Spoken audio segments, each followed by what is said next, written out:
Pinagpalang araw sa lahat. Praise the Lord. Hallelujah. Yan ay may topic lang ako na naisip ngayon na i-content ko. About to sa mga millennials ngayon na mga katulad namin kabataan ngayon na nabuksan sa kasalanan. Kasi dati, napapansin nyo ba yung panahon pa ng Biblia? Yung mga kabataan dati, mga galang, magagalang, mahinhin magdamit, di marunong magbara yung mga kabataan dati, yung panahon pa ng Panginoon eh. Pero ngayon, grabe. Bata pa lang ngayon. Nagmumura na. Bata pa lang ngayon, siguro mga edad 14, 15 years old. Gumagawa naman ng masama. Nabuksan na sa kasalanan. Mga ano nga ngayon eh, mga 15 to 18 years old, nagkakaanak na eh. Diba? Sobrang lalim ng pagnanasa. Dahil sa pagnanasa ngayon, yung mga kabataan, nabibiktima na. Kahit nga ngayon, mga 18 to 19 years old, nakapost na sa Facebook, sa social media na parang hindi na sila gano'ng magnamit. Labas na yung kaluluwa nila pag nag-post sila sa social media na ganon na kunyari may napanood ka na minor de edad na naka alos hubad na sa social media na pinost, diba? Grabe na talaga yung mga kabataan ngayon. Tapos mapapansin na lang yung iba naman, grabe na yung mga sumasayaw sa TikTok na mga minor de edad. Kahit pinagnanasahan sila, tuwang-tuwa pa sila, di ba nila alam na kasalanan yung ginagawa nila? Namumulat ang Panginoon kasi sabi ng Panginoon, yung mga bata, pag-asa yan ng bayan, pag-asa ng mundo. Kasi yan yung susunod na generation. Paano kung sa panahon ngayon, sinasayang na ng kabataan ngayon yung mga buhay nila.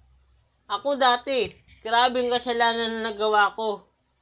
Lagi akong gumagawa ng masama dati, nanonood ng kung ano-ano.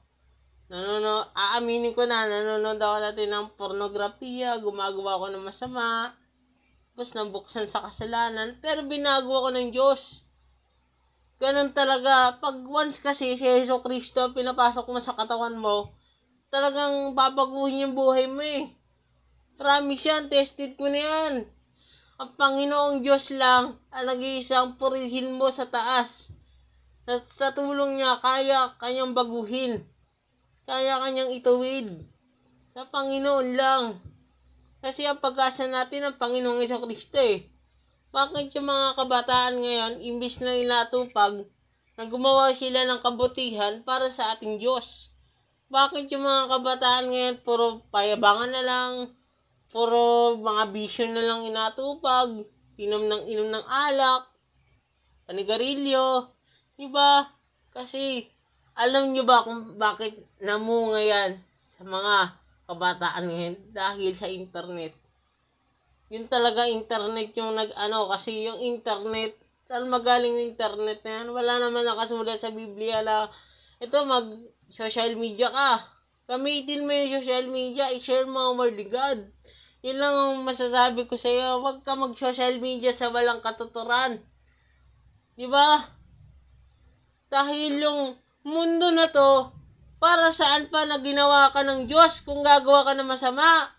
Diba sabi ko sa iyo, lahat tayo may way. Lahat tayo. Hindi natin alam paano bukas kung patay na tayo. Paano kung bukas kung wala nang bukas. Paano kung bumaba na yung Diyos sa langit, bumaba dito, tapos kukunin na lang tayo. Tapos magsisisi ka na lang, nasa impyerno ka na pala. Paano yun? Diba, hindi nyo ba iniisip sa kukotin nyo? Paano kung patay na tayo bukas? Paano kung wala nang bukas? Paano kung wala na tayo pag-asa para magbago? Tutulungan ka ng Diyos. Ako nga nabago eh, kayo pa kaya? Kasi ang Panginoong Jesucristo, mahalin mo lang sa buhay mo. Mamahalin ka rin niya. Lahat ng tumawag sa Kanya, ay kaya kanyang bagbuhin sa tulong ng Panginoong Hesukristo. Kaya kanyang baguhin sa lahat ng oras. Basta ilagay mo lang sa puso mo ang Panginoong Hesukristo. Maniwala lang tayo sa Panginoon na kaya tayo pagaling. Thanks God. Amen.